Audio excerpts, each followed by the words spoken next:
In this lesson, I'm going to teach you how to be lazy. So grab a pair of flip-flops, get a cold beverage, and kick back because we're going to do less work than normal. When we talked about classes, we talked about the general programming rules for fields and properties. How fields were generally private to a class and properties were generally public.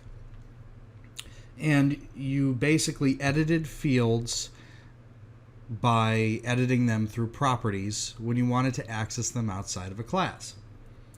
And that's all well and good, and it's very important, especially when you have properties that have getters but no setters, or maybe properties that perform some different mathematical functions or string concatenation methods, or do something to the fields other than just display the verbatim value of the field.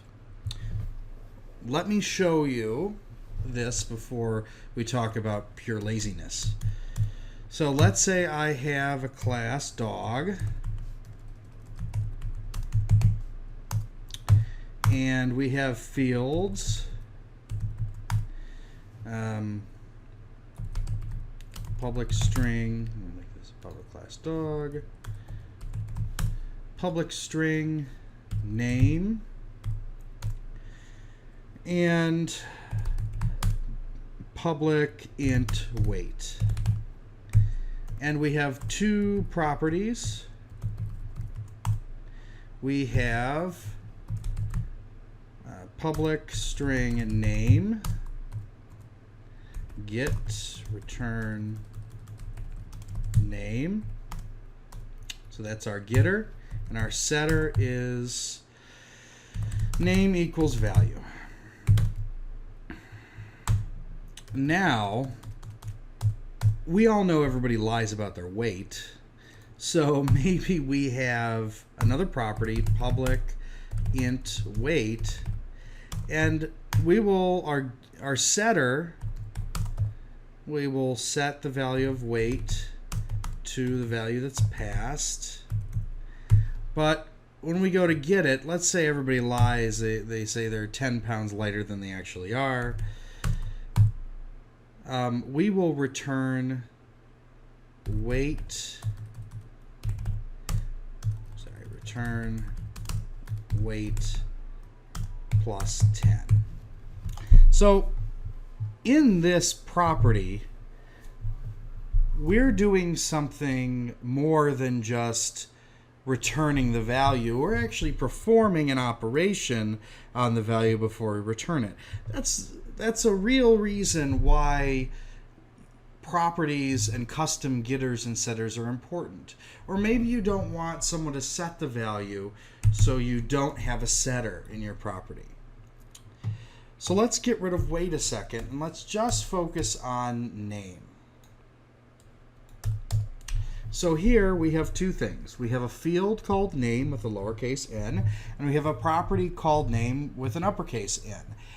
And all we're doing here when we get the value for name is relaying the value of the field. And when we set the value for name, we're setting the value to the field. Nothing more, nothing less. We have a getter, we have a setter.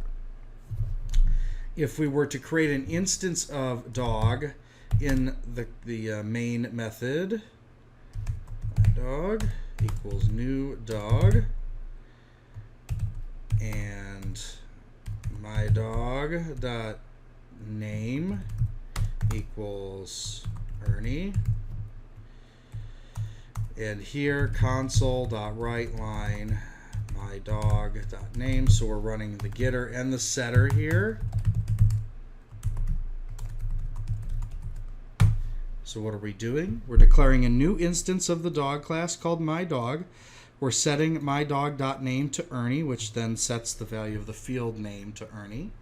And then here, and this runs the setter, and here we're running the getter in console.writeLine. We're saying, give me the value of the field name through the myDog.name property, and we're writing it to the screen. So let's run this application. And here we show Ernie on the screen.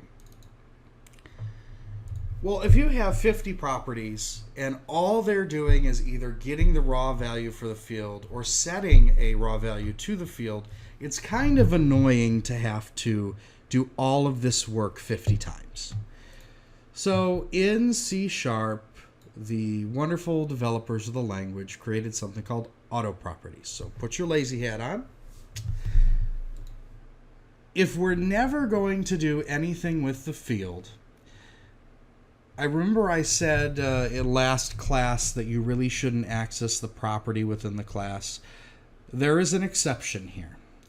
If you're treating the field as a property and they're doing the exact same thing, you can use something called an auto property, where the compiler will basically, in the background, create a field for you. You'll never see it in code, but it's there. So instead of all of this, let's comment it out so you can see what I'm doing.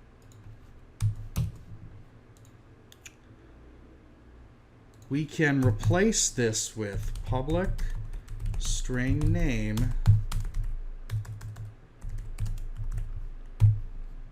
get set. So what does this do? This automatically creates a field for us. You'll never see it, but it's there. And it automatically creates a getter and a setter for us.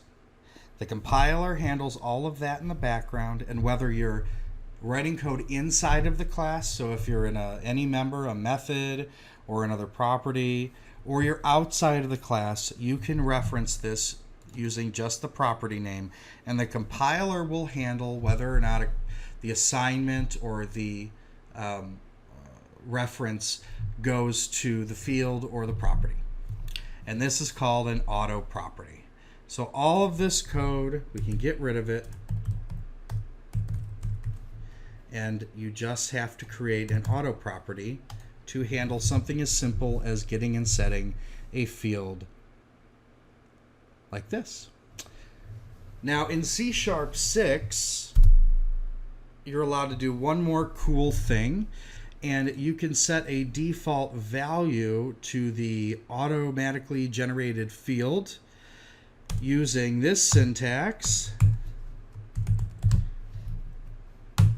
My dog by default will be called doggy. So if I, in my main method, do not set my name of my dog, it will apply a default value on this auto property. Before we do that, let me go back and just prove to you that I'm not crazy and this does work. So let's run the application. Left a semicolon there. And by the way, no semicolon at the end of an auto property. After you do this last bracket, just like a real property, even though it is a real property, no semicolon. So run this. So you see, all of this is automatically handled for you. Take a sip of your cold beverage. Now, like I said before, we'll delete this assignment of mydog.name, and we will put a default value here of doggy.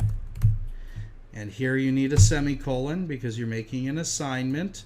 So we have our auto property and a default auto property assignment of doggy. So when we run this, you will see the default value for our auto property of name is called doggy. And it's that simple. This will save you a significant amount of time in your code. And if you prefer to be lazy for the rest of your class, here with me, if you have fields and all you're doing in the property is a straight getter or setter that sets or retrieves the exact value of field, you are welcome to use the auto property syntax. Now that you've graduated from your first class on lessons and property, first lesson on classes and properties and fields and other class members. So again, your path to Zen laziness is auto properties.